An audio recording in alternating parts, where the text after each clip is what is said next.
gonna grab the last little bit of sunlight I have to film this video today. Try to get this over with quickly. I have notes.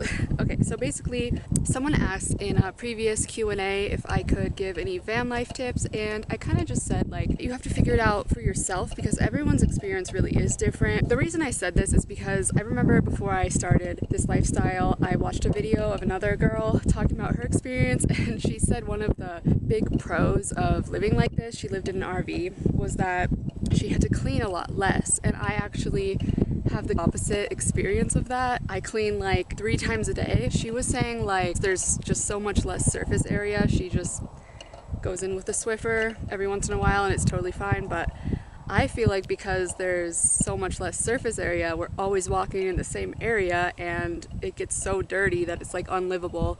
So I clean like 3 times a day, way more than I clean when living in an apartment. So that's why I just came to the realization that everyone's experience with this lifestyle is going to be completely different. But that being said, I feel like I glossed over that question a little too much, and there are some tips that I could give you guys, so I thought I'll just tell you guys what I know. I have this complex where like I think by the time that I learn something, I'm kind of like the last to learn it. Like everyone already knows what I know, but that's not necessarily true. There could be people who don't really know these things, so I'm going to share my RV life tips and tricks. These can also apply to van life sometimes. I'm gonna stop rambling. Here are my tips.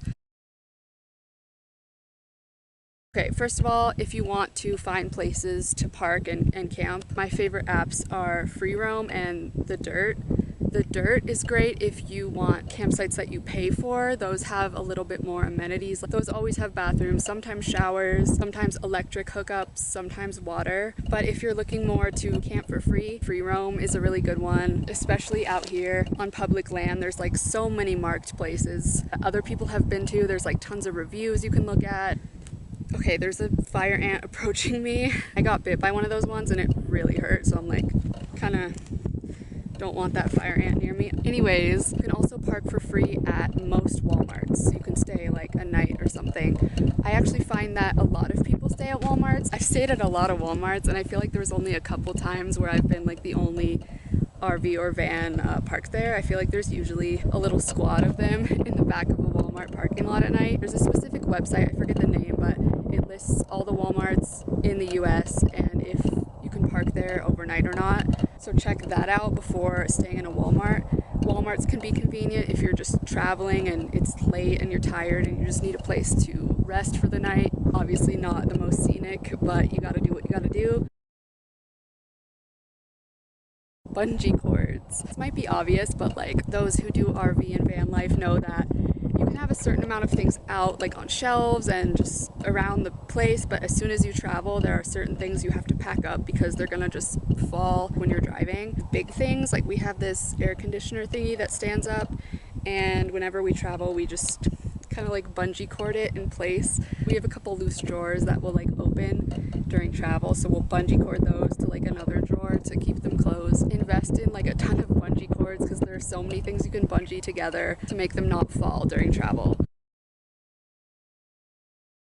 I wrote don't sell your car. This is kind of like a really specific situation, but before we took off in the RV we kind of had this dilemma of like, should I sell my car? Like, should I get rid of my car? It would make sense to get rid of it, right? Because we're, you know, moving into a mobile RV, but I decided to keep it and I'm really happy that I did. I kind of can't imagine living without 2 vehicles.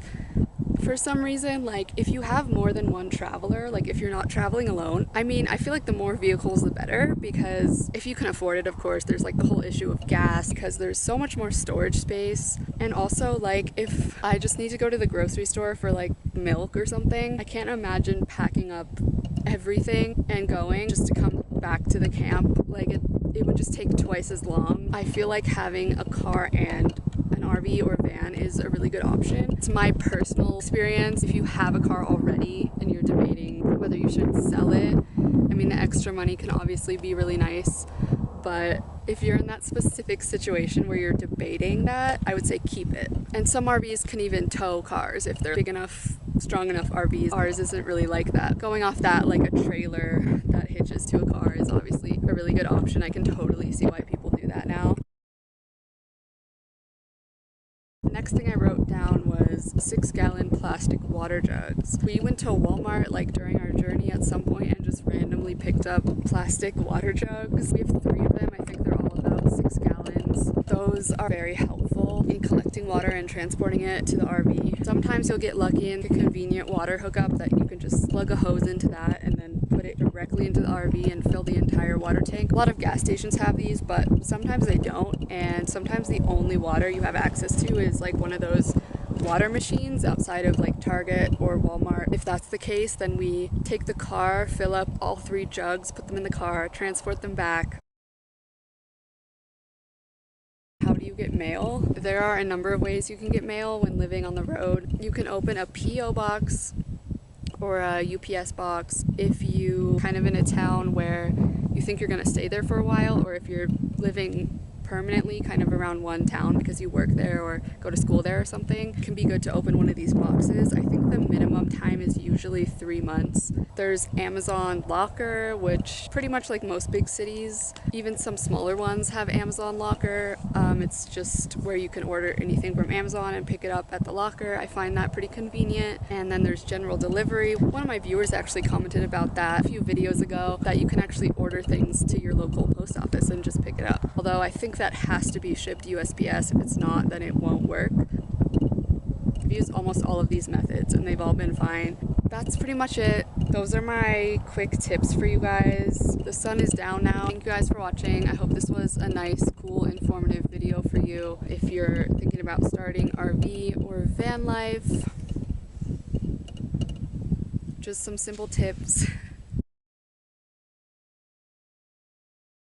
I don't know if the camera's really going to capture this properly, but the sunset's kind of dope. Do you guys, is this weird? Do you guys find it comforting to be like near a freeway? Like, I love seeing the little lights of the cars driving by.